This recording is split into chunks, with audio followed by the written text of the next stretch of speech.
Acara seserahan pernikahan di Desa Kerap Tuban menyita perhatian masyarakat. Seperti halnya yang terjadi di Dusun Gendong, Desa Margorejo, Kecamatan Kerek.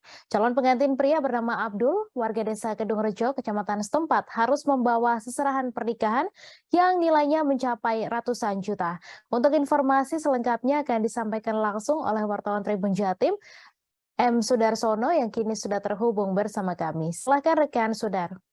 Halo, selamat siang, Mei.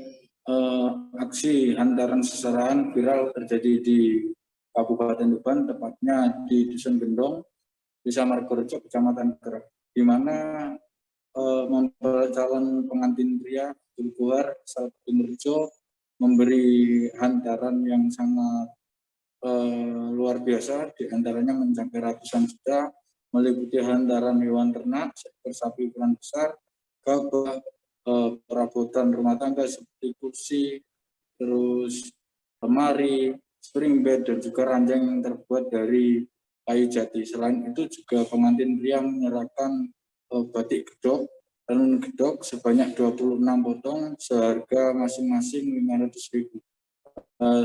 Serta ada tambahan juga emas yang cukup banyak kepada diserahkan untuk pengantin perempuan. Jika di total ada sekitar 100 juta lebih hantaran tersebut, itu belum pesta nikah. Nantinya seekor sapi akan dilakukan sembelih untuk pesta adat. Gitu, Mai. Baik, terima kasih rekan Sudarsono atas laporan Anda, dan Tribuners, wartawan kami juga telah mewawancarai pengantin perempuan. Berikut tayangannya untuk Anda. Mbak, ini sedang berlangsung acara apa? Seserahan, Mas. Seserahannya? Iya. Mau nikah? Iya. Kapan nikahnya, Mbak? Tanggal 24. 24? Iya. Ini yang dibawa pihak laki-laki apa aja, Mbak? Banyak, Mas, ada sapi, terus apa itu? Perabotan? Iya, perabotan lengkap. Beras juga ya? Beras Baba. ada, jagung, terus gabah, meja, sama kurungan titik, itu bayang, sama apa itu? Kotaan. Nilainya itu berapa, Mbak, kira-kira? Yang dibawa pihak Nggak pengantin? tahu, Mas, kira-kira ya banyak. Dari 100-an lebih. 100-an lebih ya? 100 jutaan lebih.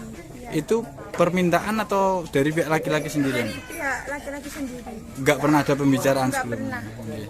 Iya. Kenalnya sudah lama dengan? Udah lama. Sudah lama ya? Ya. Dikenalkan dari? Orang tua. Oh, dari orang tua ya? Ya. Mbak Endang mau nikah senang dengan pujaannya? Senang. Senang ya? Iya. Nantinya seperti sapi ini setelah nikah mau apa, dijual lagi atau di... Enggak, itu sapinya disembelih. Oh, memang digunakan untuk disembelih saat acara ya? Disembelih buat acara. Oh, pada saat hari nanti ya? Tak kira di ternak enggak ya? Makanan prasmanan. Memang begitu ya? Enggak boleh di ternak ya? Enggak boleh. Kalau lain-lain dijual atau untuk sendiri? Disimpan buat kenang-kenangan. Gabah? Iya. Enggak dimakan gabahnya nanti? Ya, bisa Bisa ya? dimakan. Jangan lupa subscribe, share, komen, dan like ya.